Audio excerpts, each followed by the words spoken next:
Bismillahirrahmanirrahim. Assalamualaikum warahmatullahi wabarakatuh. Asyhadu an la ilaha illallah, asyhadu anna Muhammadar Rasulullah. Allahumma sholli ala sayyidina Muhammad wa ala ali sayyidina Muhammad. Kama sholaita ala sayyidina Ibrahim wa ala ali sayyidina Ibrahim. Bil alamina innaka Hamidum Majid. Sebelumnya kita panjatkan dahulu doa kepada Gusti Allah Agung untuk saudara-saudara kita yang telah memberikan sholawatnya kepada channel dakwah ini, sehingga channel ini dapat dengan setia hadir dalam ruang-ruang diskusi kalian semuanya dimanapun kalian berada ya, dapat dengan eksis ya.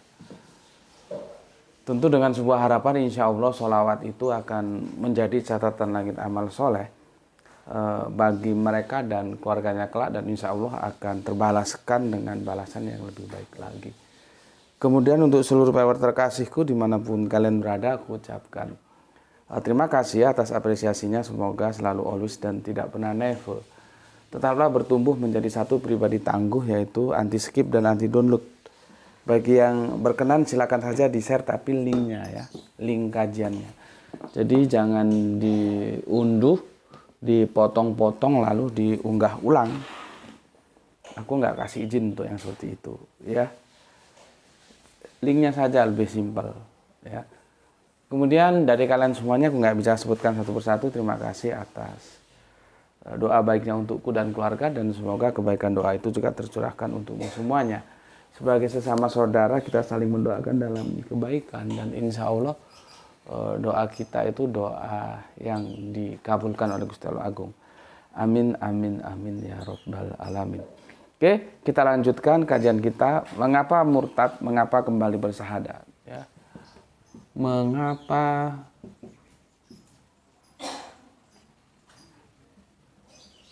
murtad, mengapa kembali bersahadat.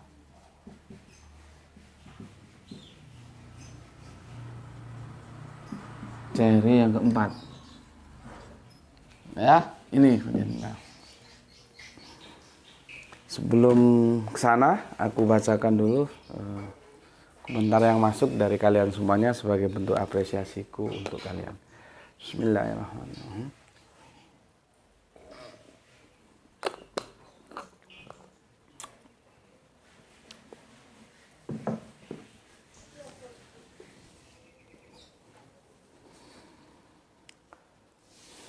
Oke, pertama dari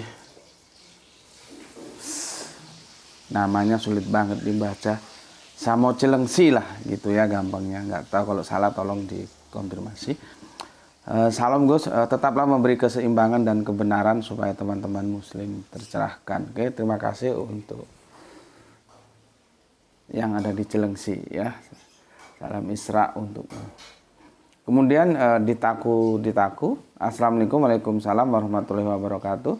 Gus Bekti sehat selalu, Gus bersama keluarga, salam Isra, nggih sedoyo. Oke, terima kasih ya. Waalaikumsalam, salam Isra juga untuk yang di sana, dan terima kasih untuk 3 merah hatinya. Kemudian jagoan kita Kang Rio Anwar Kusuma, Jakarta Selatan, hadir Gus. Oke, terima kasih, salam Isra untuk yang di Jaksel. Kita lanjutkan, ada soleha kita di Bandung, Rahani Junaidi. Assalamualaikum, waalaikumsalam. Tuan Guru, Bandung hadir, mangga.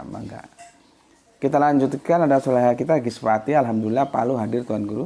Semoga kita semua selalu dalam ridho Gusti Allah yang Maha Agung. Salam Isra buat semuanya. Oke, terima kasih matur nuwun untuk Gispati bersama keluarga, dan salam Isra untuk semuanya saudaraku yang ada di Palu. Terima kasih atas 3 merah hatinya. Kita lanjutkan Kang Irfan Al-Akbar. Jadi kepengen mengetahui bagaimana kabar si Sahil sekarang. Kapan-kapan diajak syuting aja Gus untuk menceritakan pengalamannya tersesat dan bagaimana dia bisa kembali ke jalan yang lurus. Insya Allah ya, sedang dalam pembicaraan kapan dia bersedia ya. Ide yang menarik memang aku juga telah terpikirkan untuk hal-hal itu. Yang jelas dia sekarang aktivitasnya jadi ustadz di kelompoknya ya. Jadi dia menjadi ustadz, ngajar dia gitu. Karena bapaknya juga salah satu tokoh di kelompoknya itu. Oke, terima kasih untuk Irfan Akbar. Kita ke Aki Beben ya. Allahumma sholli ala Sayyidina Muhammadin abdika wa rasulika nabiyil ummi wa ala alihi wasalim. Umi, apa Umi itu? Nggak bisa baca. Oke, terima kasih dari Aki Beben, salam Isra. Kita kembali ke Semarang. Ada Agitya Karis. Assalamualaikum Tuan Guru, Gus Beti ikut kajian Isra. Oke, terima kasih. Semakin banyak yang tercerahkan, semoga menjadi amal pahala buat Tuan Guru. Oke, sama-sama juga ya. Semoga yang belajar dan mengajar sama-sama dalam rahman rahim Gusti Allah Agung. Ya, begitu ya untuk jagoanku yang ada di Semarang, Agitya. Salam Isra untuk semuanya yang ada di sana. Kita lanjutkan ke Bu nih. Assalamualaikum Waalaikumsalam warahmatullahi wabarakatuh. Ada yang sedang viral di sosmed Tuan Guru, ada rombongan umat Kristen ziarah ke Israel. Mereka membawa salib dalam ukuran sedang dipikul beberapa orang. Saat ziarah tersebut mereka berpas-pasan dengan banyak kaum Yahudi yang baru pulang beribadah. Lalu kaum Yahudi meludahi mereka, walaupun meludahnya ke tanah, tapi sangat terlihat kebencian mereka terhadap para ziarah Kristen tersebut.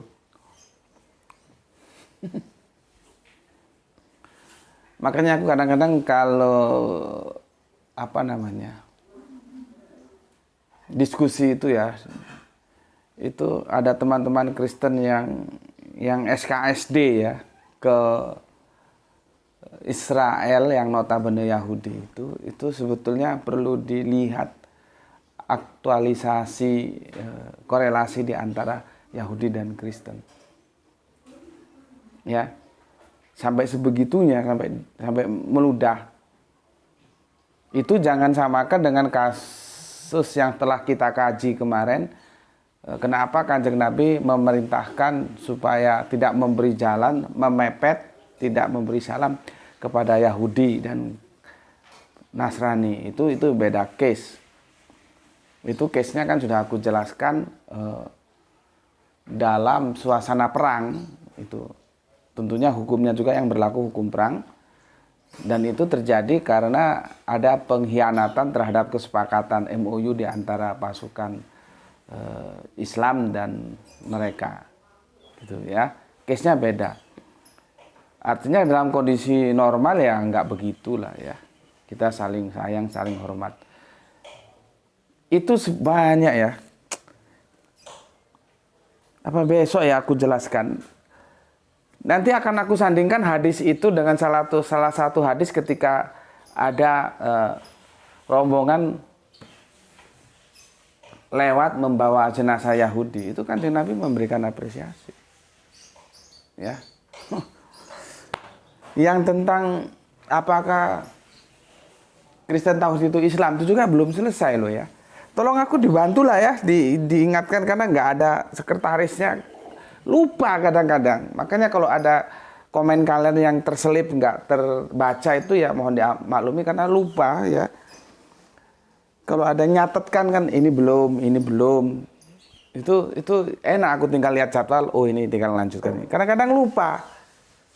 Memang administrasiku itu buruk banget. Kadang-kadang aku screenshot gitu ya namanya handphone hilang juga carinya di mana ya. Karena supaya seimbang antara hadis di mana kalau itu tidak tahu behind screen-nya, Kanjeng Nabi Muhammad memerintahkan kita sangat antipati terhadap Yahudi. Tapi di satu sisi ada hadis yang Kanjeng Nabi Muhammad mengajak kita memberikan apresiasi kepada Yahudi. Ya, itu yang memberikan apresiasi itu yang belum sempat kita bahas toh. Ya, ingatkan ya apa besok atau kapan ya. Jadi gini, proses ketidaksukaannya itu sebetulnya harus dilihat ya kalau gue nggak ngelihat videonya loh ya, gue nggak sempat lihat videonya. Gue anggap apa yang disampaikan, gue juga nggak tahu videonya di mana. Yang disampaikan Bu Une ini bener lah gitu ya, bener. Maka jawaban gue sih, teman-teman Kristen kurang kerjaan. Kurang kerjaan, ya. Dia masuk ke daerah Israel yang itu notabene Yahudi. Yahudi itu tidak seperti Islam. Teman-teman Kristen seharusnya tahu juga. Islam itu masih memberikan apresiasi loh kepada Kanjeng Nabi Isa. Yahudi itu sama sekali zero. Seharusnya kan persaudaraannya itu lebih dekat ke Islam. Lah gitu kok dalam perdebatan Kristen justru merangkul Yahudi seolah-olah mereka itu bersahaja dalam kebersamaan melawan Islam, kan ya goblok, nggak tahu sejarah. Justru kedekatan Islam dengan Kristen itulah seharusnya yang diupayakan, karena Islam apapun adanya masih memberikan apresiasi, rasa hormat yang sangat kepada Kanjeng Nabi Isa. Kalau Yahudi, apresiasi apaan? Itu loh. Cuman kan kecoa-kecoa goblok itu nggak tahu.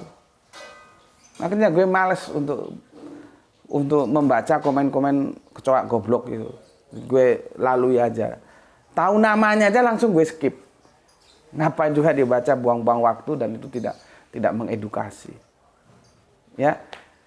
Kalau debat itu seolah-olah mereka merapat ke Yahudi. Orang Yahudi orang doyan karo dapurmu kok. Yahudi itu enggak mau, ya begitu. Masih mending Islam masih mengapresiasi Kanjeng Nabi Isa. Yang kebangetannya ini teman-teman Kristen kita, kalau laporannya Bu Neni bener loh ya, gue kan nggak lihat videonya juga, nggak tahu yang mana. Kebangetannya itu di mana? Lihat ini, membawa salib dalam ukuran sedang dipikul itu loh. Sudah tahu di sana antipati, di sini membawa simbol-simbol yang itu dapat men-trigger antipati mereka. Ya kalau orang Jawa bilang, itu nanti Irfan Bian terjemahkan, itu namanya ulo golek gepuk. Gitu loh. Mbok ya pakai salib ya silakan pakai yang pantas, itu nggak usah. Ini kan dia show off, bos. Ya jelas saja orang Yahudi itu sudah begitu nggak sukanya kok dia mendapatkan perlawanan seperti itu, ya. Kalau dengan Islam masih mending, Islam masih mengapresiasi gitu ya.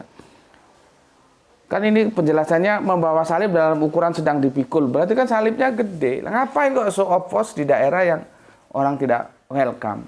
Ya ulo golek gepuk itu. Oke, gitu Bu di komentarku ya. Meskipun aku enggak tahu, aku anggap deskripsimu itu benar ya. Kalau salah deskripsimu ya aku jadi salah. Ya. Oke.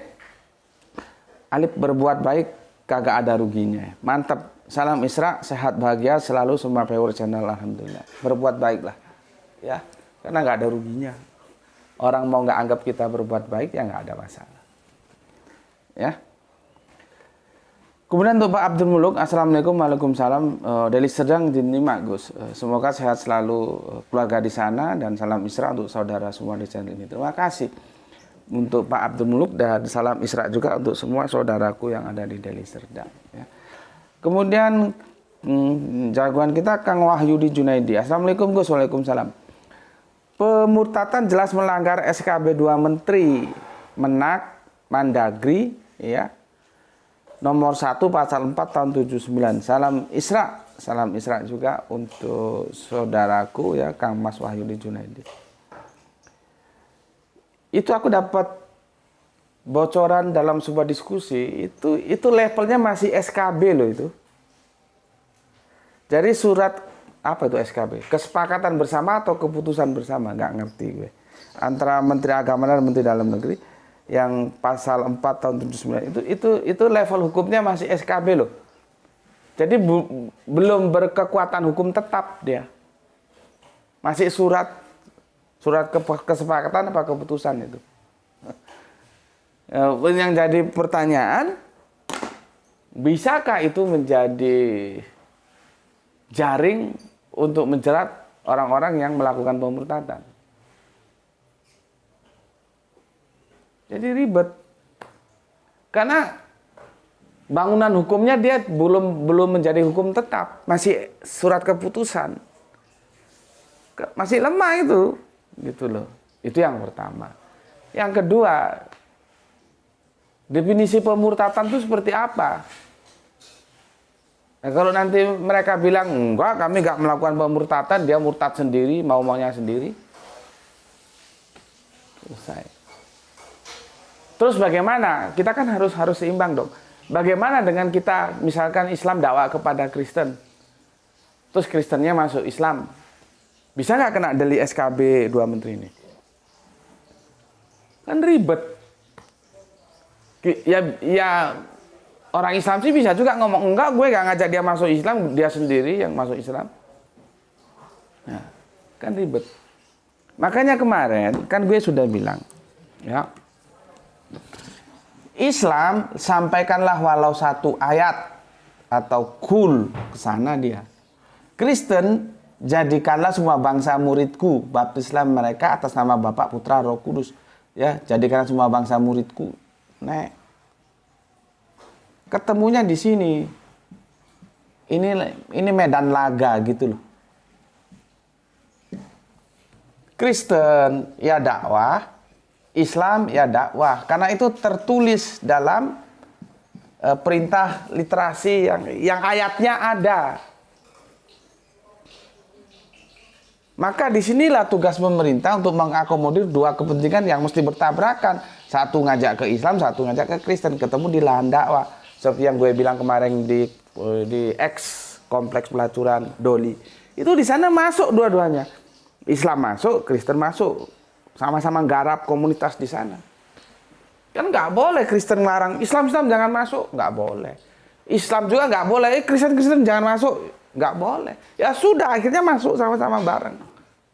Garap satu komunitas yang sama. Yang satu ngajak ke Islam, satu ngajak ke Kristen. Karena apa? Sama-sama dilindungi undang-undang. Ini kan termasuk perintah agama mereka. Ini juga perintah agama kita. Sama-sama menjalankan perintah agama. Dan inilah nanti yang akan kita bicarakan juga di kajian tadi malam itu tentang mana wilayah privat, mana wilayah publik. Ini di sini sudah ketemu di publik ini. Nah, supaya antara Kristen dan Islam ini nggak gegeran, nggak tukaran, nggak rame, maka harus ada peraturan dari negara yang mengatur supaya damai. Gitu. Ya, nggak bisa pemurtatan kena delik SKB 2 menteri. Itu masih surat keputusan, belum delik, belum bangunan hukum. Apa bisa itu untuk menghukum? Ya, terus bagaimana kalau dibalik? Nah, itu bisa nggak? Dia itu islamisasi itu. Banyak orang Kristen masuk Islam gara-gara dia islamisasi. Ya, bisa nggak kena delik itu? Makanya gue bilang, yang paling aman itu kita ke dalam. Dakwahnya tetap keluar karena Islam dan Kristen itu ekspansi dia. Kalau Yahudi itu dia ke dalam seperti yang gue bilang kemarin. Karena bagi mereka yang boleh jadi Yahudi itu hanya orang Israel. Jadi orang Israel Yahudi, orang Israel gitu loh, stereotip. Nah, Kristen dan Islam beda, Bos. Ini sama-sama expand dia. Mengajak orang lain untuk masuk ke dalam agamanya. Kalau tidak ada regulasi yang bagus oleh negara, oleh pemerintah, bisa jadi masalah. Gitu loh. Ya. Maka dari itu, cara yang terbaik adalah kita itu membekali anak kita, cucu kita, keluarga kita dengan ilmu kristologi. Jadi dia imun. Syukur-syukur tambah bisa mendakwah balik. Ketika dia diinjili, dia balik mengurani. Itu loh. Baru nanti yang satu nginjili, satu ngurani ketemu. Ketemunya gimana caranya? Gunakan dua-duanya. Gunakan Injil, gunakan Al-Quran, duduk satu bangku, satu meja, kita diskusikan. Gitu. Ya cuman kalau kristologinya aja nggak ngerti loh, lak lolok pelongo-pelongo goblok. Bagaimana mau masuk ke meja diskusi? Gitu loh. Ya. Kembali ke masalah klasik yang aku bilang tadi, ada nggak kajian kristologi di masjid? Kan gue sudah bilang, Dari 100% waktu mbok ya dikasih 10% aja. Yang 90% untuk ngaji Islam. Silahkan, makan itu 90% waktu yang ada. Tolong kristologi dikasih 1% aja. Supaya kita punya pertahanan ban dalam dan ban luar. Gitu loh. Ini kalau kamu daripada kamu nyolong videoku, kan mending video ini kamu share linknya. Supaya orang-orang yang menjadi stakeholder masjid-masjid itu dengar, sehingga terketuk hatinya, oh iya ya perlu ada kajian kristologi. 10% aja waktunya, enggak 90% untuk Islam. Kan enak. Gitu. Ya. Ya, nasib gue bukan siapa-siapa. Kalau gue menjadi menteri agama mungkin akan bergaung, atau gue enggaknya menjadi ketuamu. Setiap masjid kasih waktu 90% untuk kajian Islam, 10% kristologi. Stempel, MUI, cepret, kirim ke seluruh Indonesia, ke Dewan Masjid. Terus nanti ke underbo-underbonya, ke takmir-takmir. Itu kalau punya kekuasaan. Nah ini yang ngomong sudah nggak punya kekuasaan, pakai giwang lagi. Pakai kalung lagi. Bagaimana mau didengar? Di mana kulturnya juga edan. Teologis kulturalnya kan sudah diingatkan. Jangan lihat siapa yang ngomong, tapi lihat apa yang diomongkan. Tapi tidak bisa, kultur kita itu begitu. Ya, hanya di mulut doang bisa, tapi aplikasinya dia tetap melihat siapa yang ngomong. Baru dilihat omongannya apa. Jadi kebalik. Ya, sahabat Ali nyuruh kita ke kanan, lunya ke kiri. Gitu ya, Kang Wahyu Junaidi. Kita lanjutkan, Bapak Ikhwan Tamin, salam Isra, ngaji menanti waktu asar. Mantap, terima kasih. Kemudian Kang Sahran Gebari menyimak setelah 50 menit tayang, mantap. Mentari hangat pagi ini sambil minum secangkir kopi hitam. Oke, Freedom atas 3 merah hatinya, terima kasih. Ada Kang Mas Aljus, yes, one again, mantap. Terima kasih Kang Mas Aljus yang ada di Bandung ya. Oke. Itulah komen yang masuk dari tajuk kita kemarin, mengapa murtad, mengapa kembali bersyahadat, seri ke apa namanya, ke-3, dan sekarang kita masuk seri ke-4. Ini lama-lama kerasa juga ini, ya sebentar. Sudah mulai berubah iklimnya, sudah mulai terik. Sudah mulai panas. Oke. Ya. Kemarin aku sampai menceritakan Arimatea ya bikin acara penghimpunan dana ya untuk mau bikin TV dakwah. TV dakwah. Ya. Disinilah gurunya, guru-guru Sahel ya mengantarkan Sahel yang duduk di atas kursi roda gitu. Gue tanya sama guru-gurunya, dari mana kok tahu nama Arimatea? Dan dari mana kok tahu Arimatea memang skup bidang dakwanya ya seperti apa yang dialami Sahel itu. Setelah gue tanya, dia bilang dari keluarganya. Jadi informasinya itu gayung bersambut. Ini akan aku gunakan salah satu contoh untuk kalian bisa pahami.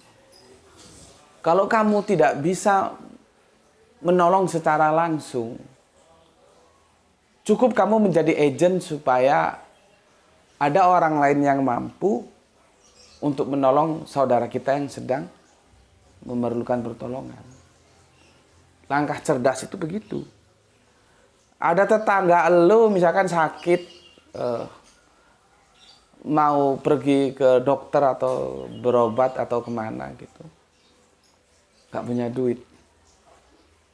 Kamu ternyata ya Betty, sama-sama, beda-beda tipis.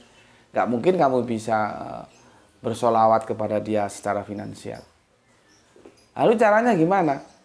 Kamu carikan saudara-saudaramu, mungkin jamaah di masjid, mungkin apa yang secara ekonomi berlebihan gitu ya. Ceritakan, tetangga gue begini-begini loh, kasihan gini-gini. Jadi ketika kamu tidak bisa menolong, maka upaya kamu mencari orang lain yang bisa menolong dia. Oh, dia mau ke dokter tapi nggak ada kendaraan. Kamu nggak mungkin minjemi kendaraan orang kamu sendiri punyanya sepeda motor. Maka yang kamu lakukan, cari kawan-kawan lain yang punya mobil, bilang pinjam mobilnya nganter ini. Itu namanya agent, ya. Agent kebaikan. Nah, seperti ini. Guru-guru ini itu nggak tahu Arimatea. Mereka kan sudah pada bingung.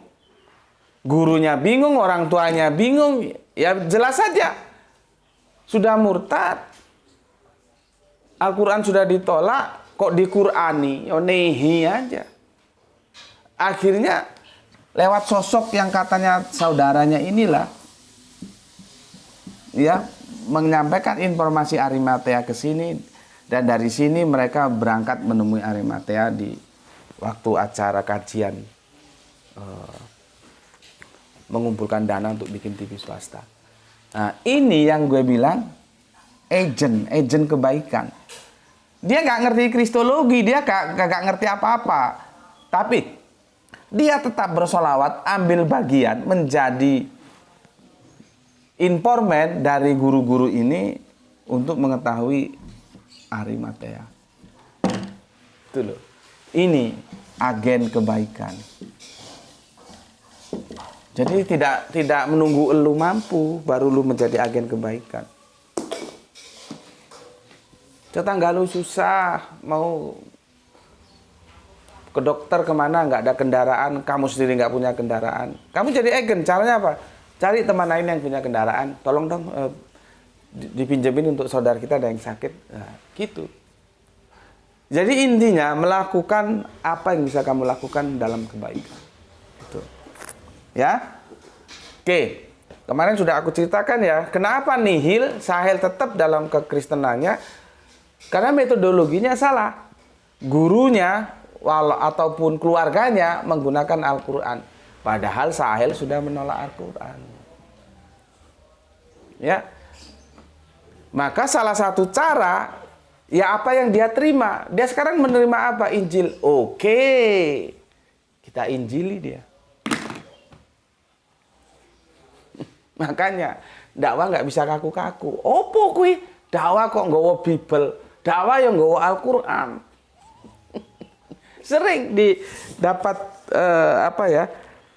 pandangan-pandangan sini seperti itu ya. Kalau gue digituin sih, gue kalau misalkan gue merasa tertarik untuk menjawab, gue jawab. Kalau enggak, gue pikir itu hanya ngomong sebatas romantisme, ketidaksetujuan tapi tidak berilmu. Daripada gue capek-capek jelasin, ya sudah gue biarin aja gitu loh. Karena dakwah itu strategi gitu. Ya. Buktinya di Qur'an ini dia nggak mau kembali. Ya, oke. Setelah kita sepakat, ya, aku selalu datang ke rumahnya itu setelah Sahel pulang sekolah. Dan kenapa aku, ya sebetulnya kami tim. Kenapa akhirnya aku yang sering inten, karena aku yang pengangguran. Dan hati-hati terhadap para penganggur, karena justru para penganggur lah yang sering melakukan perubahan. Negeri ini berubah dari negeri terjajah menjadi negeri merdeka itu karena adanya seorang penganggur yang bernama Bung Karno yang memproklamasikan negeri ini, ya, dari status yang terjajah dan merdeka. Itu penganggur itu Bung Karno. Kalau dia menjadi karyawan pabrik gula, mana bisa, mana sempat, mana ada waktu ngurusin negara. Begitu juga gue. Kenapa gue yang sering ketemu? Karena gue penganggur. Nah ya, oke.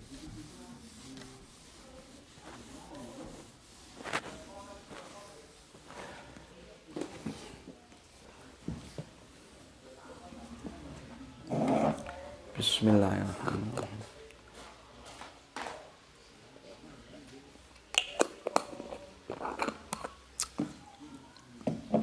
Dari informasi yang disampaikan Sahel, ya, ini ya, dan kawan-kawannya di sekolahan, dan kawan-kawan yang Kristen itu, kan dia akhirnya menjadi ini. Ini mereka kerap melakukan diskusi loh. Biasanya itu waktu istirahat, mereka gunakan diskusi. Jadi waktu istirahat mereka ngumpul ya, ada berapa anak gitu. Mereka diskusi. Disitulah Sahel ya mengenal kekristenan dan dia punya Bible. Ingatku punya Bible enggak ya? Jadi dia ayat-ayat mana yang itu sangat-sangat urgen. Sahel itu apa? Ya memang dasar anak pinter. Ingatannya tajam. Mereka sering melakukan diskusi-diskusi teologis. Yang jadi pertanyaan, di mana posisi Ahmadi? Ini kan guru Kristen mereka. Guru agama Kristen. Ini dari Banyuwangi ini. Namanya keren ya. Ahmadi tapi guru agama Kristen. Coba. Perannya ini di mana? Itu yang nggak terbaca dan Sahel juga nggak pernah menceritakan. Mungkin Sahel juga nggak membaca. Apakah Ahmadi ini juga mensupport murid-muridnya yang Kristen ini untuk nggarap Sahel? Cuman kan dia kan mainnya harus di balik layar. Yang ujung tombaknya ini murid-muridnya ini. Karena mereka intens diskusi. Jadi kalau istirahat gitu ya, SMA itu istirahat 2 kali apa berapa kali gitu. Mereka nggak keluar ruangan, mereka ngumpul diskusi bareng.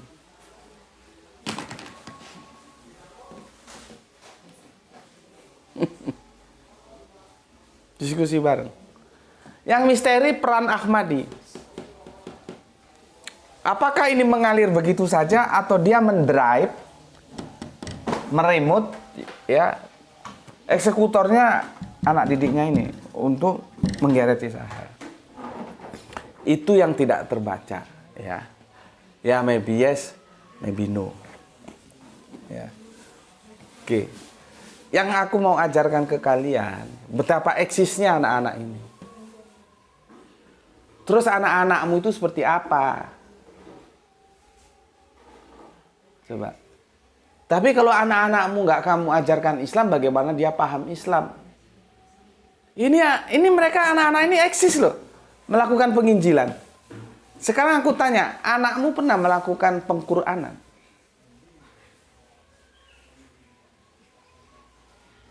Atau kamu pernah mengajarkan Quran terhadap anak-anakmu? Nggak bisa bos, tanpa studi nggak bisa orang paham. Ya harus studi. Gue pernah tahun berapa itu ya, gue diundang isi kajian di Samarinda ya. Di Mikrolet ini, itu kalau itu masih cewek, masih SMP itu. Di Mikrolet itu buka Bible dia, baca Injil. Berangkat ya pas gue taunya ya karena kan masih pakai seragam sekolah. Terus anak kita di Mikrolet baca apa? Sesuatu yang baik dari manapun kalau itu baik, nggak apa-apa kita tiru. Anak-anak Kristen itu dimanapun dia selalu megang Bible, kan dalam ukuran kecil. Kita tiru, bisa nggak anak-anak kita kemanapun dia megang Al-Quran? Kan Al-Quran juga ada yang kecil. Karena itu, ambilin Al-Quran yang ukuran saku. Ini supaya otak-otak goblok kalian ini bisa hidup. Itu tuh, Al-Quran yang ukuran saku. Itu, ukuran saku itu loh. Itu sayang, sebentar, lihat tangan Bapak. Di atas, plastik, dalam plastik itu. Kan itu Al-Quran ukuran saku itu. Iya. Sini, taruh sini.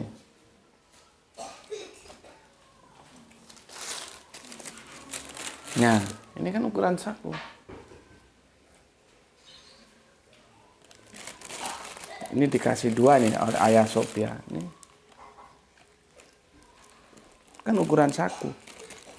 Nah di Samarinda itu begitu, di dalam mikrolet dia baca Injil dan berusaha untuk mendialogkan dengan siapa yang ada gitu.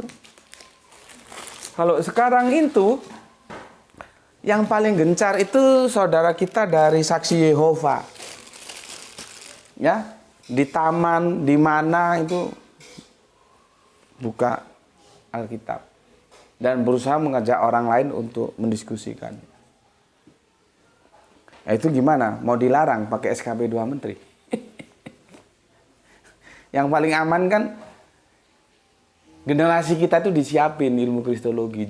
Jadi kalau ketika ada yang dia mau didakwai tentang Kristen, ya, akan menjadi kebalikan, justru kita juga bisa mengimbangi dialog dengan dia untuk menjelaskan duduk permasalahan terkait dengan kekristenan secara akademis. Itu pentingnya ilmu kristologi. Jadi imun. Nah kalau goblok mana bisa? Ya. Oke. Di sini mereka mendialogkan secara intens, ya. Mendialogkan secara intens. Di mana peran Ahmadi sebagai guru agama Kristennya tidak ada informasi, ya. Oke. Jelas ya?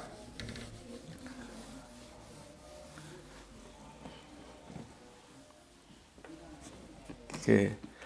Sekarang mulai ya. Ajari anak-anakmu Al-Qur'an. Ini Al-Qur'an. Ini Bible, ya. Aku sebut Bible aja lah ya, daripada Injil kan. Kalau Bible menyangkut semuanya. Ya. Aku nggak mungkin mengajak diskusi Sahel dengan ini. Karena dia sudah menolak Al-Qur'an. Itulah kesalahan yang dilakukan oleh guru-gurunya, oleh keluarganya. Mau mengenta Sahel dari kubangan pemurtatan menggunakan Al-Qur'an. Orang dia sendiri sudah menolak Al-Qur'an.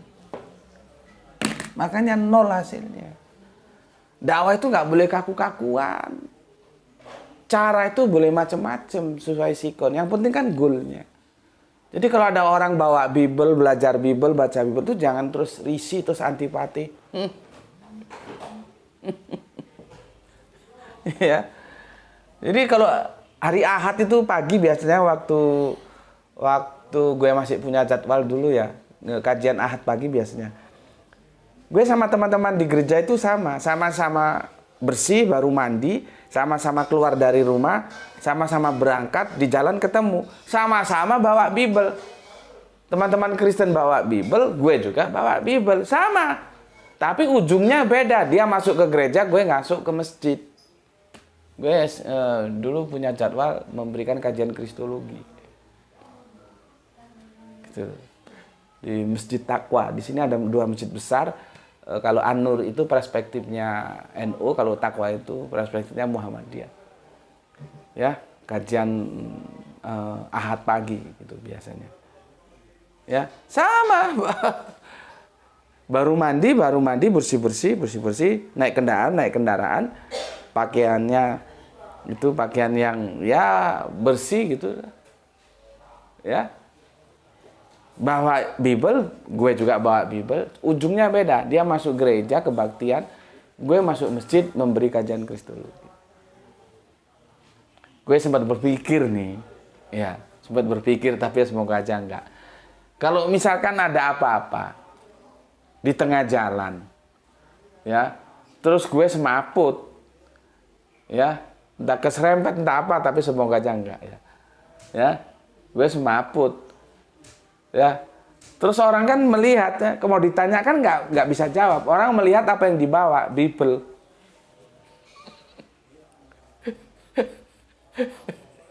Kira-kira dibawa kemana?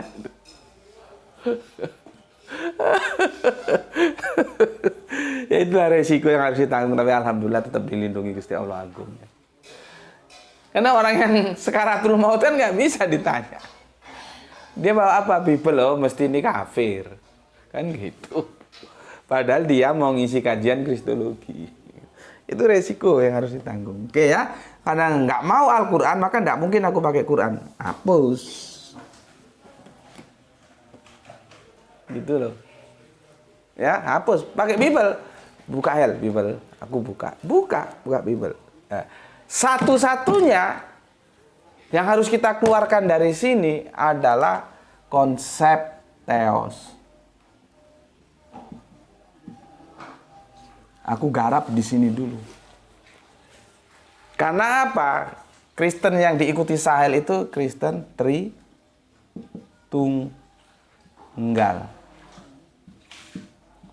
Nih. Jadi itu konsep teos. Diskusi. Dan dia aku berikan kebebasan untuk bertanya. Bahkan kalau nggak bertanya, tak paksa untuk bertanya. Kita jelaskan semua konsep teosnya. Karena bagian terpenting dari sebuah agama itu mengenal akan Allah dengan benar. Kalau yang lain-lainnya itu mengikuti. Ya, konsep teosnya. Di mana benarnya Tritunggal?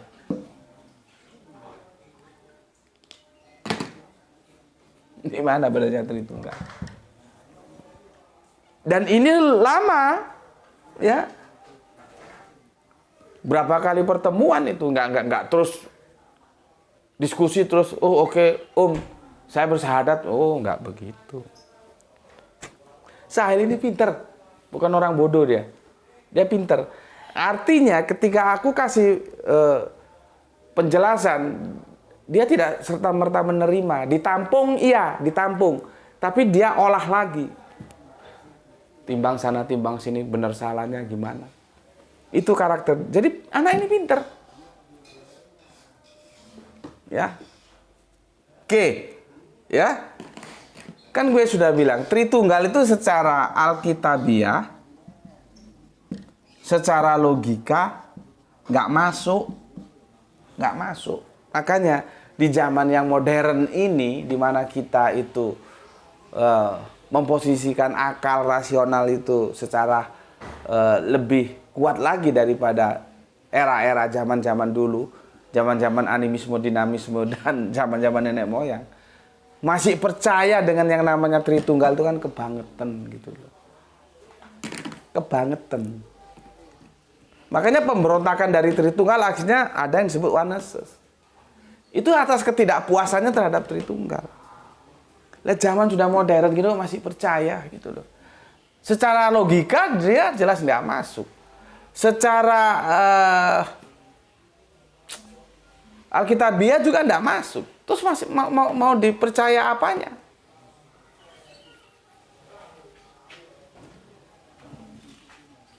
Coba kalau begini, karena dalam Tritunggal salah satu yang harus dipenuhi itu Yesus harus menjadi Tuhan. Gitu loh. Yesus siapa? Tuhan. Ini nanti bermasalah lagi ini. Supaya mantep sudahlah, ikuti aja LAI. Tuhannya yang Tuhan ini. Gede semua. Yesus siapa? Tuhan. Ya. Yesus dilahirkan siapa? Siapa yang melahirkan Yesus? Bunda Maria. Bunda Maria siapa yang menciptakan? Tuhan.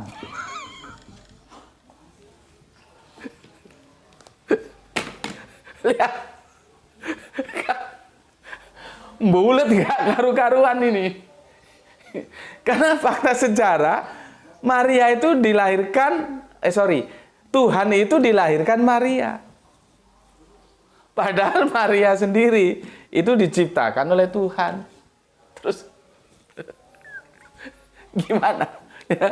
Ya. Yesus itu siapa? Tuhan.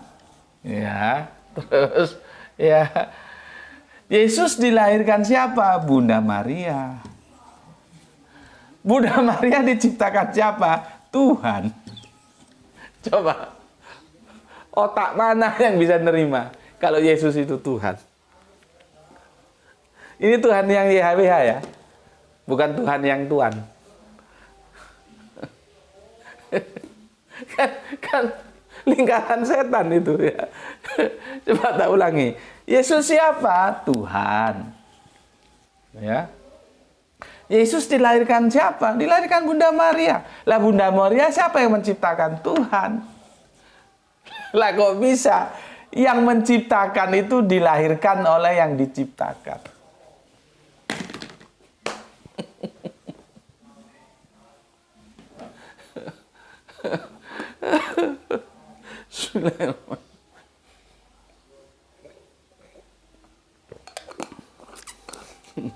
Ya, disinilah ya, disinilah kami berdiskusi panjang tentang konsep Tritunggal sama Sahel. Sahel dapat konsep Tritunggal dari Ahmadi, gitu ya. Ahmadi menjelaskannya pakai rokok. Ya. Pakai rokok, Ahmadi pakai rokok. Jadi begini dia jelaskan Tritunggal. Ya. Wis gimana-mana wis nggak bisa ini. Nggak bisa jalan.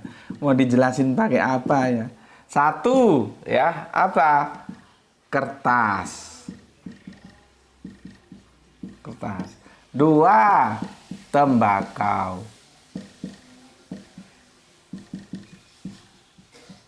Tiga, cengkeh.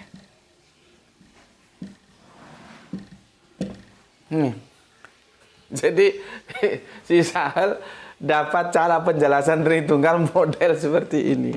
Ya, jadi Bapa, Putra, dan Roh Kudus itu satu, tapi tiga tapi satu. Dan itu semuanya Allah, gitu. Terus kan setelah aku bilang begini, Hel, coba buka sih Bibelnya. Di mana Yesus itu mengakui atau diakui sebagai Allah. Gerak itu? Coba itu kamu setel videonya Bapak itu daripada dia mati gitu. Iya. Kok suaranya diem? Oh ya sudah. Oke. Ya. Jadi diajarin ini ya. Ini Bapak, ini Putra, ini Roh Kudus. Sahel gak suruh. Coba El, buka El. Kan kita harus bersandarkan pada Alkitab. Iya Om. Ya sudah kamu buka. Di mana Yesus itu sebagai Tuhan? Corak cari. Ini Tuhan yang YHWH loh ya. Bukan Tuhan yang Tuan. Ya. Nggak ada. Terus logikanya gimana ini? Di Alkitabiah nggak ada. Di logika juga nggak masuk. Yesus Tuhan. Yesus dilahirkan Maria. Maria diciptakan Tuhan. Dulu mana antara yang pencipta dan yang dicipta? Kan bulat dia. Ya. Seperti ini. Aku kan tinggal ngomong, Hel, kertas itu rokok bukan? Bukan, Om. Iya kan? Tembakau itu rokok bukan? Bukan, Om. Cengkeh itu rokok bukan? Bukan, Om. Lalu sebentar, ini casnya habis. Graito?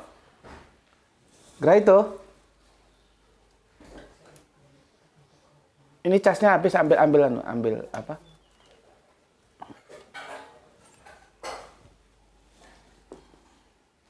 Sebentar ya, pakai pink. Ya, ini dikatakan rokok apabila ini menjadi satu. Ada kertasnya, ada tembakonya, ada cengkehnya. Kita konversi ke sini ya. Bapak ini Allah bukan? Allah Om. Loh. Gue balik lagi, kertas ini rokok bukan? Bukan Om. Nah kok bisa Bapak ini?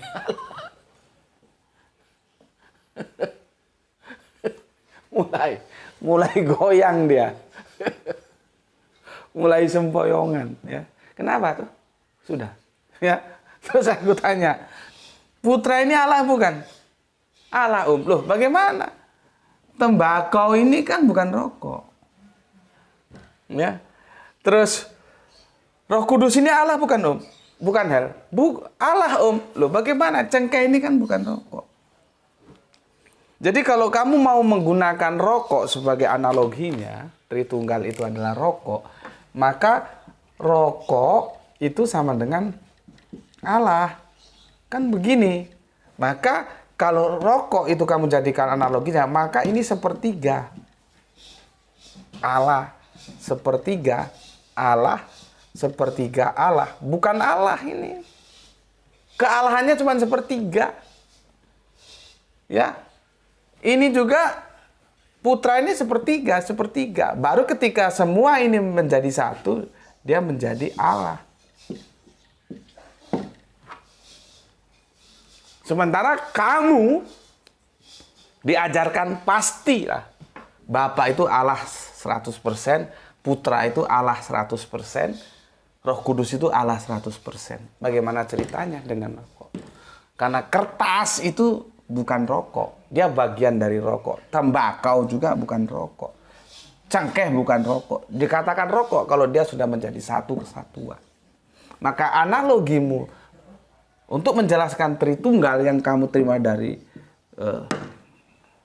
guru agama Kristenmu, ya, itu mentah. Gak masuk logika. Kecuali kamu mau ngomong bahwa Bapa itu sepertiga Allah. Tapi apakah kita akan menjadikan yang sepertiga itu menjadi Allah? Dia tidak powerful. Dia menjadi relatif, tidak absolut. Kan ini blunder. Kesana nabrak, kesini nabrak. Sama dengan ini blunder. Ke Tuhan nabrak, ke Maria nabrak. Yesusnya ketabrak. Karena memang tidak masuk logika dan tidak alkitabiah. Goyang dia. Goyang. Biasanya kalau sudah goyang itu berhenti, ya. Istirahat kita. Besok lagi aku datang. Ya seminggu kadang-kadang 3 kali, 2 kali gitu, ya. Karena dia juga kan punya kesibukan sekolah gitu. Jadi waktu itu belum ada Android ya, kita telepon aja. Ya, belum ada Android, janjian ya, janjian.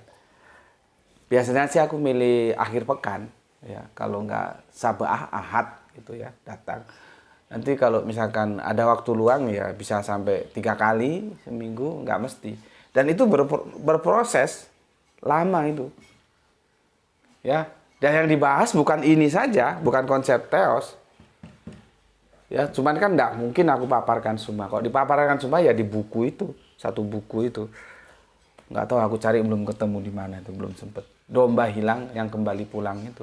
Jadi dombanya hilang, si Sahel, dia kembali pulang. Gitu. Ya, ini ya konsep Tritunggal. Goyang, kepalanya Sahel goyang sudah. Dia mau jawab apa? Secara logika nggak masuk. Secara alkitabiah juga nggak masuk. Terus dipegang menjadi konsep teos. Benar dari Hong Kong apa?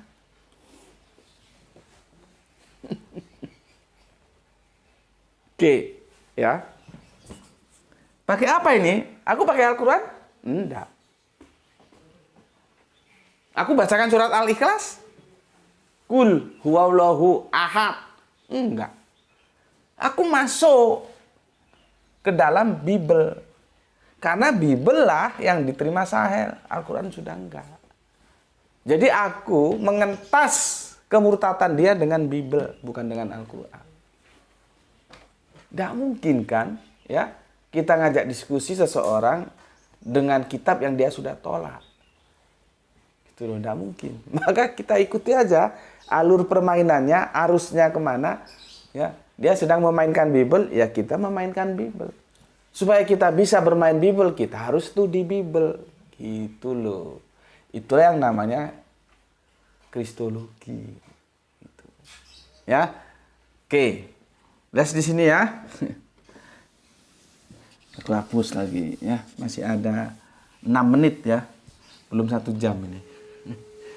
6 menit. Tadi tentang Maria, Tuhan dan Yesus itu bisa kamu ajukan ke teman. Gimana jawabnya itu?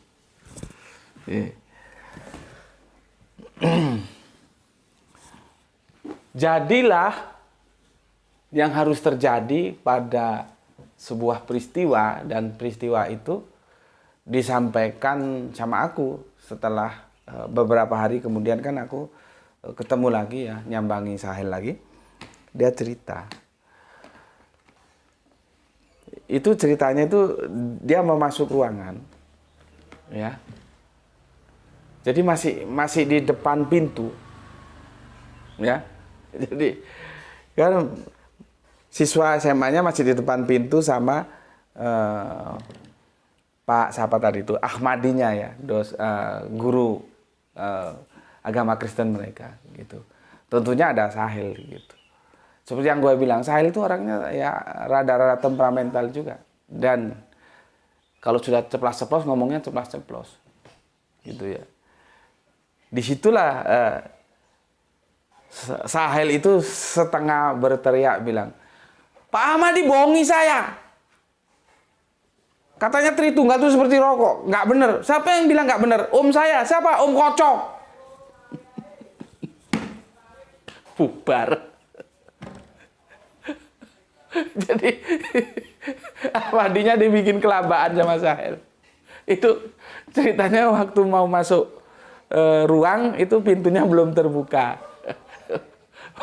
Pak Ahmadi bohongi saya.